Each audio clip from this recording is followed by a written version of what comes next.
Hey everyone, it's Corey Echaveste, recruitment specialist with Girl Scouts of Southwest Texas, once again welcoming you to another episode of our Girl Scout Virtual Book Club. Today we are going to be reading Harry Potter and the Sorcerer's Stone, Chapter 12, The Mirror of Erised. So like normal, we're going to read through the chapter. We're going to have trivia questions at the end, so make sure that you're paying attention. I have an activity for you all as well, and then I have a couple of announcements at the end. So let's go ahead and get started. Okay? Chapter 12. Christmas was coming. One morning in mid-December, Hogwarts woke up to find itself covered in several feet of snow. The lake froze solid, and the Weasley twins were punished for bewitching several snowballs so that they followed Quirrell around, bouncing off the back of his turban. A few owls that managed to battle their way through the stormy sky to deliver mail had to be nursed back to health by Hagrid before they could fly off again. No one could wait for the holidays to start. While the Gryffindor common room and the Great Hall had roaring fires and drafty corridors had become icy, and a bitter wind rattled the windows in the classrooms.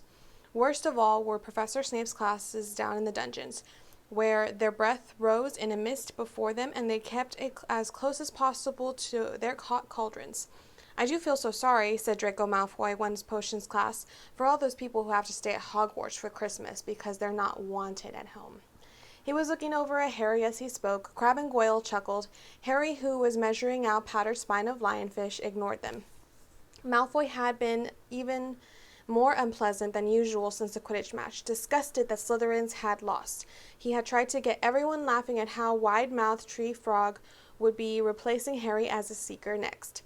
Then he'd realized that nobody found this funny because they were all so impressed at the way Harry had managed to stay on his bucking broomstick. So Malfoy, jealous and angry, had gone back to taunting Harry about having no proper family. It was true that Harry wasn't going back to Privet Drive for Christmas. Professor McGonagall had come around the week before, making a list of students who would be staying for the holidays, and Harry had signed up at once. He didn't feel sorry for himself at all. This would probably be the best Christmas he'd ever had. Ron and his brothers were staying too, because Mr. and Mrs. Weasley were going to Romania to visit Charlie. When they left the dungeons at the end of Potions, they found a large fir tree blocking the corridor ahead. Two enormous feet sticking out at the bottom, and a loud puffing sound told them that Hagrid was behind it. "Hi, Hagrid. Want any help?" Ron asked, sticking his head out through the branches. "No, I'm all right. Thanks, Ron." "Would you mind moving out of the way?" came Malfoy's cold drawl from behind them. "Are you trying to earn some extra money, Weasley? Hoping to be a gamekeeper yourself when you leave Hogwarts, I suppose. The hut of Hagrid seems a bit like a palace compared to what your family's used to." Ron dived at Malfoy just as Snape came up the stairs. "Weasley!" Ron let go of the front of Malfoy's robes. "He was provoked, Professor Snape," said Hagrid, sticking his huge hairy face out from behind the tree. "Malfoy was insulting his family." "Be that as it may, fighting is against Hogwarts rules, Hagrid," and Snape said silkily. 5 points from Gryffindor, Weasley, and be grateful it isn't more. Move along, all of you." Malfoy, Crabbe, and Goyle pushed roughly past the tree, scattering needles everywhere and smirking. "I'll get him," Ron said, grinding his teeth at Malfoy's back. "One of these days, I'll get him." "I hate them both," said Harry, "Malfoy and Snape." "Come on, cheer up. It's nearly Christmas," said Hagrid. Tell you what, come with me and you'll see the Great Hall. It looks a treat." So the three of them followed Hagrid and his tree off to the Great Hall, where Professor McGonagall and Professor Flitwick were busy with the Christmas decorations. "Ah, Hagrid, the last tree. Put it in the far corner, would you? The hall looks spectacular. Festoons of holly and mistletoe hung all around the walls, and no less than 12 towering Christmas trees stood around the room, some sparkling with tiny icicles, some glittering with hundreds of candles." "How many days you got left until your holidays?" Hagrid asked. "Just one," said Hermione. "And that reminds me, Harry, Ron, we've got half an hour before lunch. We should be in the library." "Oh yeah, you're right," said Ron, tearing his eyes away from Professor Flitwick, who had golden bubbles blossoming out of his wand and trailing them around over the branches of the new tree. "The library?" said Hagrid, following them out of the hall. "Just before the holidays? Bit keen, aren't you?" "Oh, well, we're not working," Harry told him brightly. "Ever since you mentioned Nicholas Flamel, we've been trying to find out who he is." You what?" Hagrid looked shocked. "Listen here, I've told you, drop it. It's nothing to you what's with that dog's garden. We just want to know who Nicholas Flamel is. That's all," said Hermione. "Unless you'd like to tell us and save us the trouble," Harry added. We must have been through hundreds of books already, and we can't find him anywhere. Just give us a hint. I know I've read his name somewhere." "I'm saying nothing," said Hagrid flatly. "Just have to find out ourselves then," said Ron, and then left Hagrid looking disgruntled and hurried off to the library. They had indeed been searching books for Flamel's name ever since Hagrid had let it slip, because how else were they going to find out what Snape was trying to steal? The trouble was, it was very hard to know where to begin, not knowing what Flamel might have done to get himself into a book. He wasn't in a great wizards of the 20th century or notable magical names of our time. He was missing, too, from important modern magical discoveries and a study from recent developments in wizardry. And then, of course, there was the sheer size of the library. Tens of thousands of books, thousands of shelves, hundreds of narrow rows.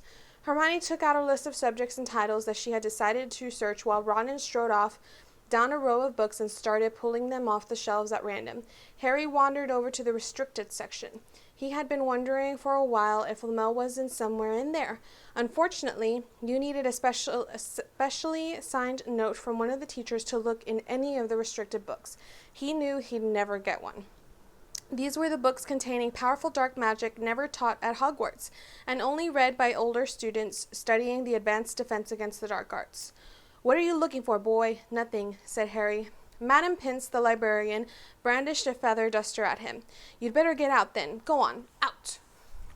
Wishing that he'd been a bit quicker at thinking up some story, Harry left the library. He, Ron, and Hermione had already agreed they'd better not ask Madame Pince where they could find Flamel. They were sure that she'd be able to tell them, but they couldn't risk Snape hearing what they were up to. Harry waited outside the corridor to see if the other two had found anything, but he wasn't very hopeful. They had been looking for 2 weeks after all, but as they only had odd moments between lessons, it wasn't surprising they'd found nothing, when they really needed a nice long search without Madame Pince breathing down their necks. 5 minutes later, Ron and Hermione joined him, shaking their heads. They went off to lunch. "You will keep looking while I'm away, won't you?" said Hermione. "And send me an owl if you find anything. And you could ask your parents if they know who Flamel is," said Ron. "It'd be safe to ask them." "Very safe, as they're both dentists," said Hermione. Once the holidays had started, Ron and Harry were having too good a time to think much about Flamel. They had the dormitory to themselves, and the common room was far emptier than usual. They were able to get a good armchairs by the fire. They sat by the hour eating anything they could spear on a toasting fork.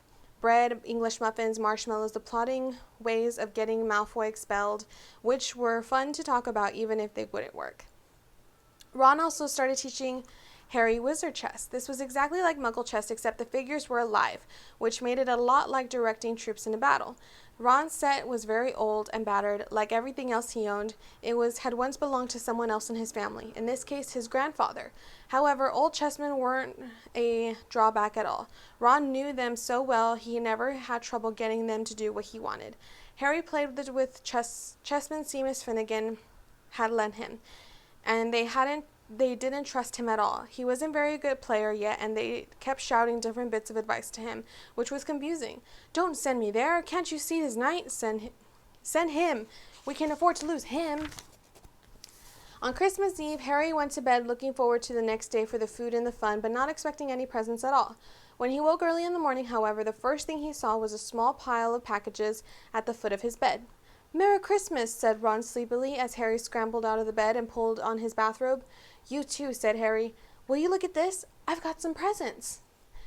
"What did you expect? Turnips?" said Ron, turning to his own pile, which was a lot bigger than Harry's. Harry picked up the top parcel. It was wrapped in a thick brown paper, and scrawled across it was "To Harry from Hagrid." Inside was a roughly cut wooden flute. Hagrid had obviously whittled it himself. Harry blew it, and it sounded a bit like an owl. A second, very small parcel contained a note. "We received your message and enclosed your Christmas present from Uncle Vernon and Aunt Petunia." Taped to the note was a 50-pence piece. "That's friendly," said Harry. Ron was fascinated by the 50 pence. "Weird," he said. "What a shape. Is this money?" "You can keep it," said Harry, laughing at how pleased Ron was. "Hagrid and my aunt and uncle. So who sent these?" I think I know who that one's from, said Ron, turning a bit pink and pointing at a very lumpy parcel. My mum. I told her you didn't expect any presents, and oh no, he groaned. She made you a Weasley sweater. Harry had torn open the parcel to find a thick, hand-knitted sweater in emerald green and a large box of homemade fudge. Every year she makes us a sweater, said Ron, unwrapping his own, and mine's always maroon. That's really nice of her, said Harry, trying the fudge, which was very tasty. His next present also contained candy, a large box of chocolate frogs from Hermione. This only left one parcel. Harry picked it up and felt it. It was very light. He unwrapped it. Something fluid and silvery gray went slithering into the floor, where it lay gleaming in folds. Ron gasped. I've heard of those, he said in a hushed voice, dropping in his box of every flavor beans he'd gotten from Hermione. If that's what I think it is, they're really rare and really valuable. What is it? Harry picked the shining silvery cloth off the floor. It was strange to the touch, like water woven into material. It's an invisibility cloak, said Ron, a look of awe on his face. I'm sure it is. Try it on. Harry threw the cloak around his shoulders and Ron gave a yell. It is! Look down! Harry looked down at his feet, but they were gone. He dashed to the mirror. Sure enough, his reflection looked back at him, but his head suspended in mid-air, his body completely invisible. He pulled the cloak over his head and his reflection vanished completely. There's a note, said Ron suddenly. A note fell out of it.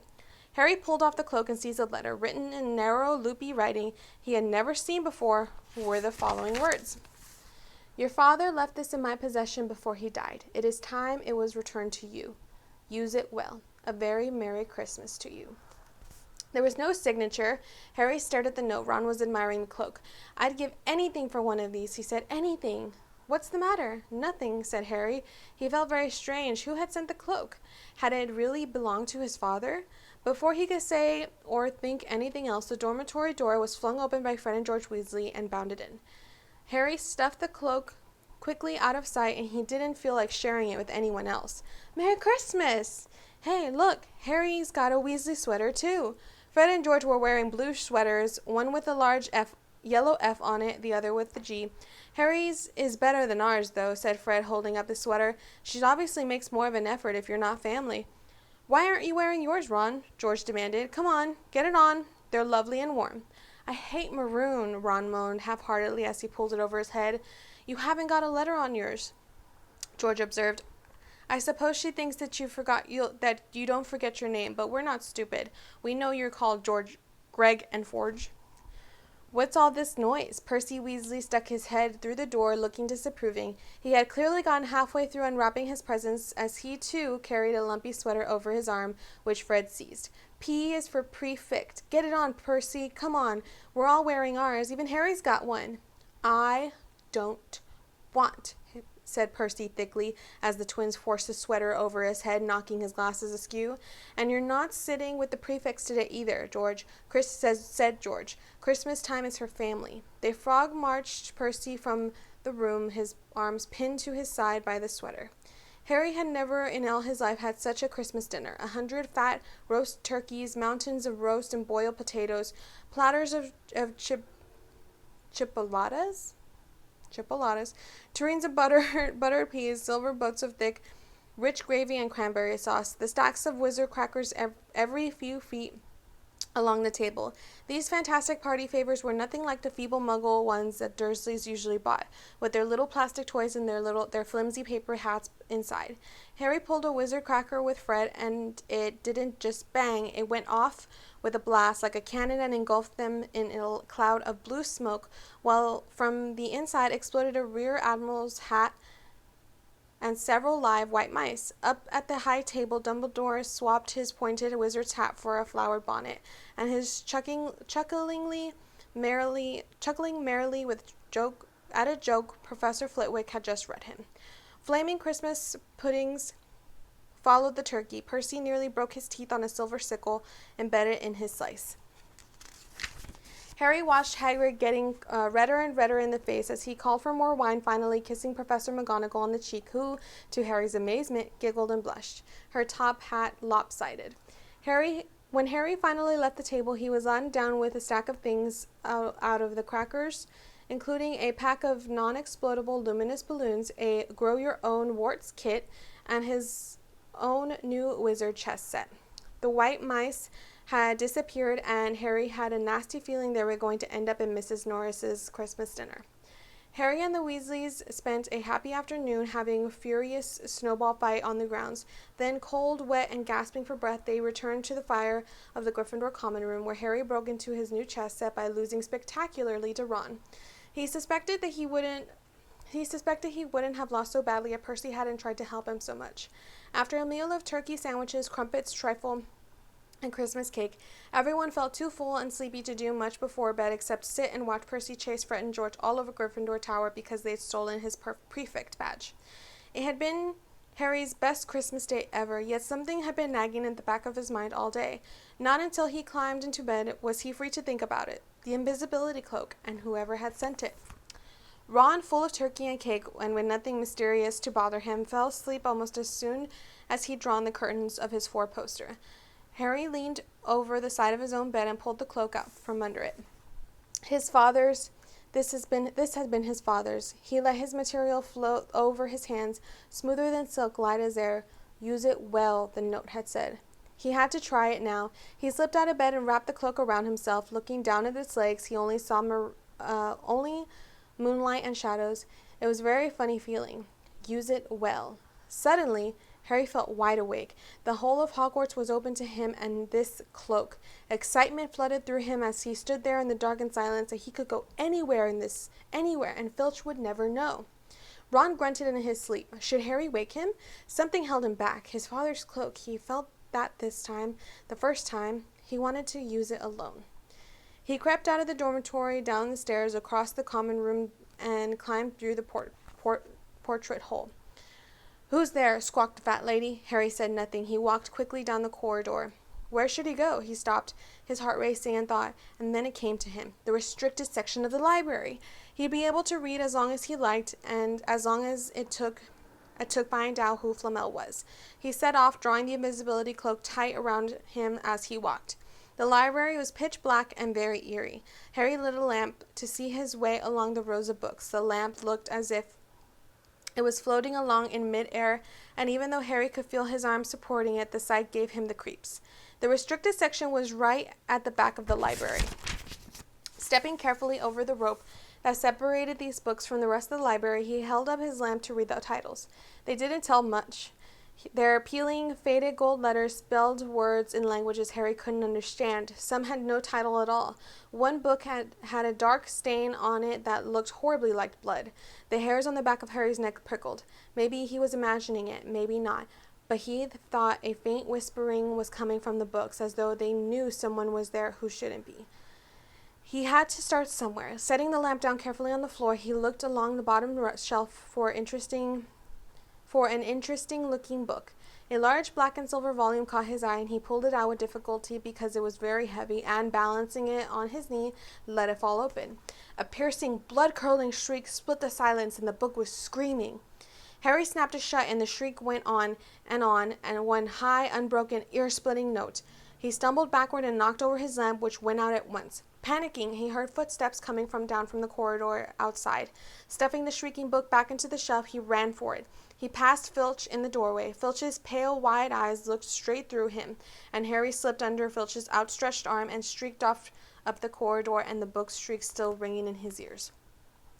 He came to a sudden halt in front of a tall suit of armor. He had been so busy getting away from the library, he hadn't paid attention to where he was going. Perhaps because it was dark, he didn't recognize where he was at all. But there was a suit of armor near the kitchens, he knew, but he must have been 5 floors above there.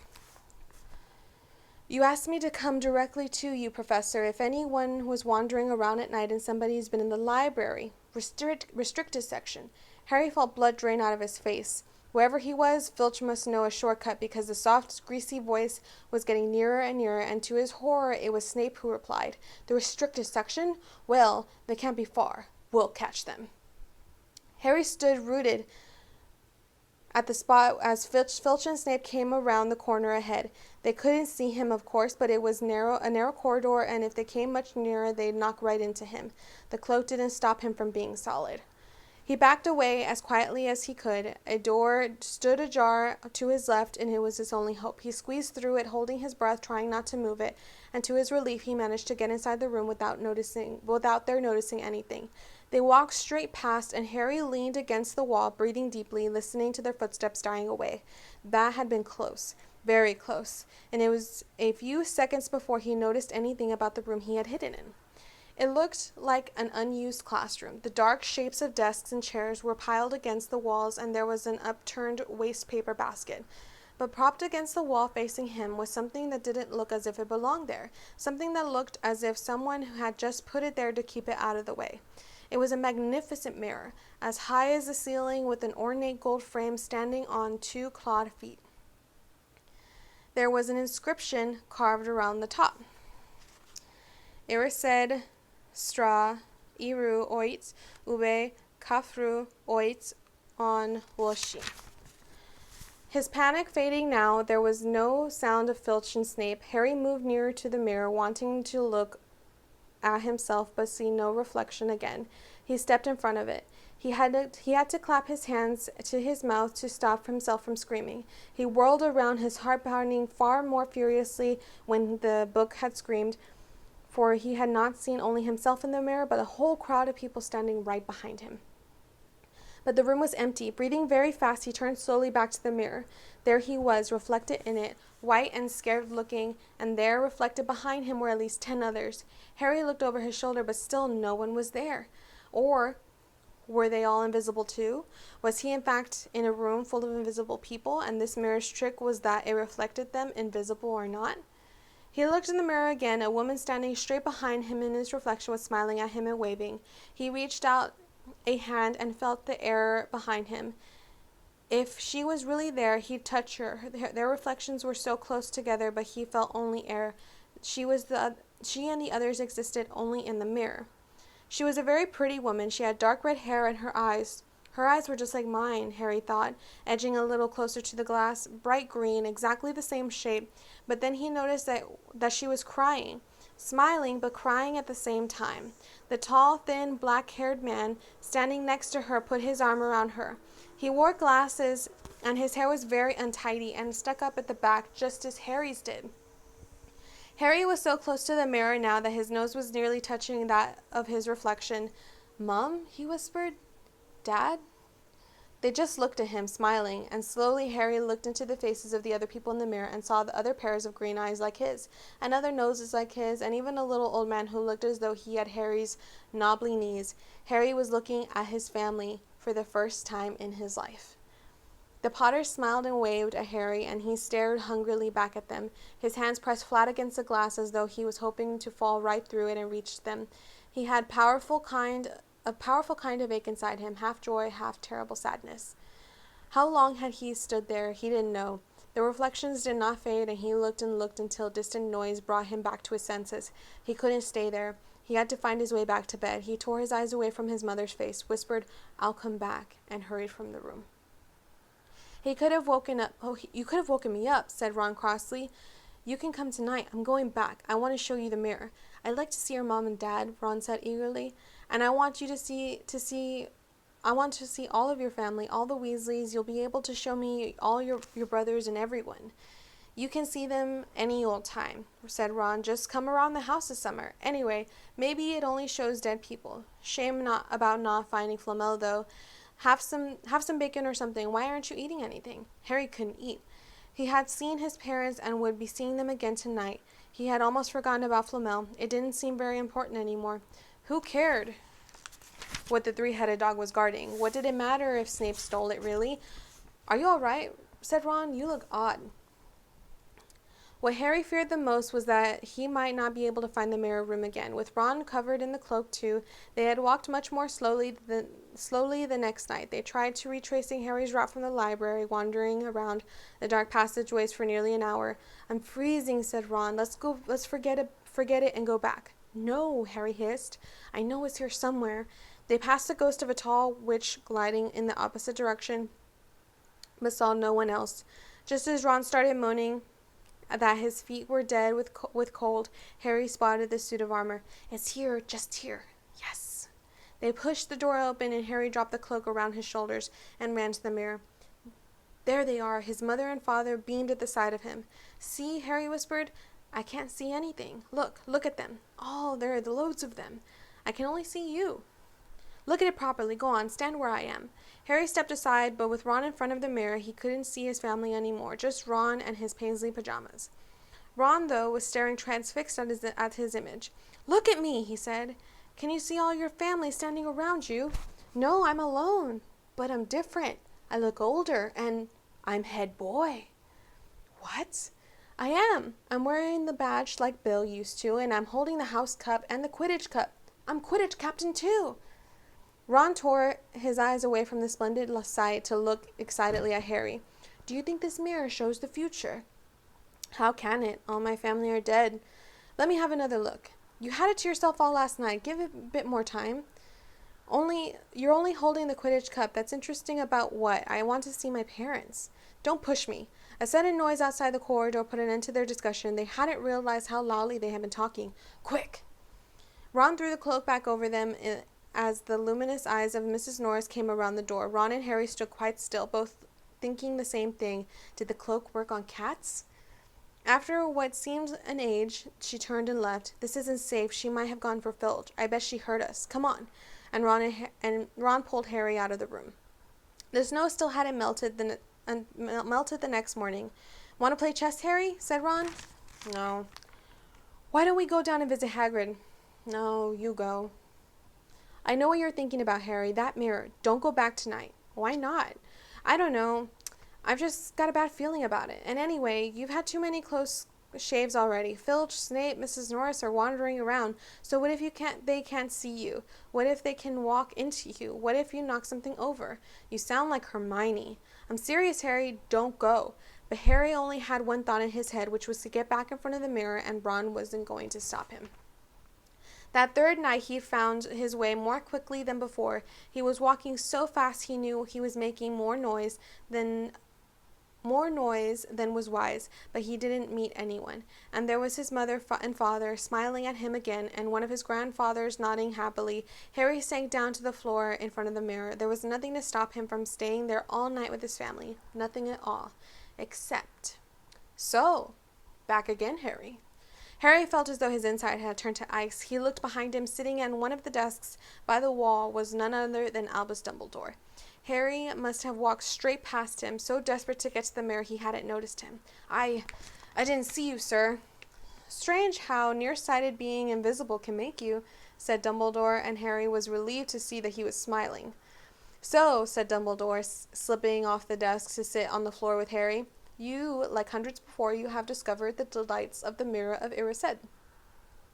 I didn't know that it was called that, sir, but I expect you realize what it does. It shows me my family. And it showed your friend Ron himself as head boy. How did you know? I don't need a cloak to become invisible, said Dumbledore gently. Now can you think of what the Mirror of Erised shows us all? Harry shook his head. Let me explain. The happiest man on earth would be able to use the Mirror of Erised like a normal mirror. That is, he would look into it and see himself exactly as he is. Does that help? Harry thought. Then he said slowly, it shows us what we want, whatever we want. Yes and no, said Dumbledore quietly. It shows us nothing more or less than the deepest and most desperate desire of our hearts. You know, you who have never known your family see them standing around you. Ronald Weasley, who has always been overshadowed by his brothers, sees himself standing alone, the best of them all. However, this mirror will give us neither knowledge or truth. Men have wasted away before it, entranced by what they have seen, or been driven mad, not knowing if what it shows is real or even possible.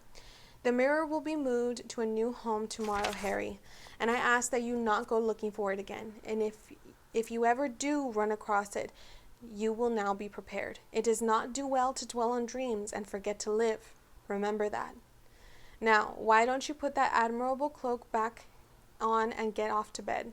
Harry stood up. Sir, Professor Dumbledore, can I ask you something? Obviously, you've just done so, Dumbledore smiled. You may ask me one more thing, however. What do you see when you look in the mirror? I see myself holding a pair of thick woolen socks. Harry stared. One can never have enough socks, said Dumbledore. Another Christmas has come and gone, and I didn't get a single pair. People insist on giving me books. It was only when Harry was back in bed that it struck Harry that Dumbledore might not have been quite truthful, but then he thought, as he shoved Scabbers off his pillow, it had been quite a personal question. So that is chapter 12 of Harry Potter and the Sorcerer's Stone. So now we're going to get into your trivia questions. So make sure to put the answers to your trivia questions in the comments below. Trivia question number 1. Harry was measuring out powdered spine of what? Again, Harry was measuring out powdered spine of what? Okay. Question number 2. What is the name, or who is the Hogwarts Librarian? Again, who is or what is the name of the Hogwarts Librarian? Question number 3. What color are Harry's eyes? Again, question number 3. What color are Harry's eyes? What color are Harry's eyes? Question number 3. Okay, bonus question. What does the inscription on the Mirror of Erised mean? So, the mirror's inscription must be read backwards to show its true purpose. What is it? All right, so here comes your activity. So this chapter makes us think about what we truly want, our heart's deepest desires. So I challenge all of you to start a journal. So we're going to do a journaling activity. Since the world has been a little different lately, we all know that. Sometimes it's hard to understand it all. And it makes us nervous and sometimes a little scared, and that's normal. I feel the same way too sometimes. So keeping a journal to write down my feelings and my thoughts has been what has helped me. So today I'm going to write about what I truly desire right now. So we're taking the Mirror of Erised and we're taking this journaling activity and we're putting them together. So what do we really want? What do we really desire right now in these really confusing and different times? And we're going to put it into a journal, okay? So what do you truly want and desire right now? Maybe you want everyone to be kinder to one another. Maybe your deepest desire is for people to know that they are loved. Start your journal, and I want you to find out what really means the most to you. So just as an example, some of my deepest desires right now is for those who are struggling and trying to have their voices heard. I want them to be heard. I want their message to be honored with actions that bring justice and change. Another deep desire that I have right now is for those that are suffering from illnesses to have the strength to overcome it. And I want those who are not ill to continue to be safe and positive so that our entire community can heal. Those are some of my deepest desires right now. So that is what I'm going to put into my journal. And I'm going to write about it so that I can really understand it and feel better about it. So that is your challenge. Write your journal. If you want to take a picture of your journal, you can go ahead and put that in the comments below. But really get into it. Think about this subject. I want you to think about what you really want right now. Okay? So some announcements before we go ahead and close out this video. I'm very excited about this. We have some very special Girl Scouts who have been tuning in every single week to our Girl Scout virtual book club, and their names are Wendy and Juliana, and they love book club so much that now they officially have their own episodes. So it's very, very exciting. So if you are interested, please tune into their episodes. They're going to be every Thursday and Saturday at 1 o'clock. And theirs is going to be story time in Espanol. So everything's going to be in Spanish. So it's very exciting. Great job, ladies. I saw your episode the other day. Y'all are doing awesome. Keep up the good work. I also want to remind you all that if you have anyone or you know anybody who's interested in joining Girl Scouts, go ahead and send them our way. Have them message me on Facebook. If you want, send them to the website. Talk to them. If you want, you can go ahead and send them my email. I'll go ahead and put it in the comments below so that you guys can do that. But let them know about Girl Scouts and let them know about the great opportunities that we have, both in our regular program and virtually as well, because everything's virtual now. All right. So thank you guys for joining. I really, really appreciate all of you. You guys are doing great, great work. And I will see you on next week's episode. Bye.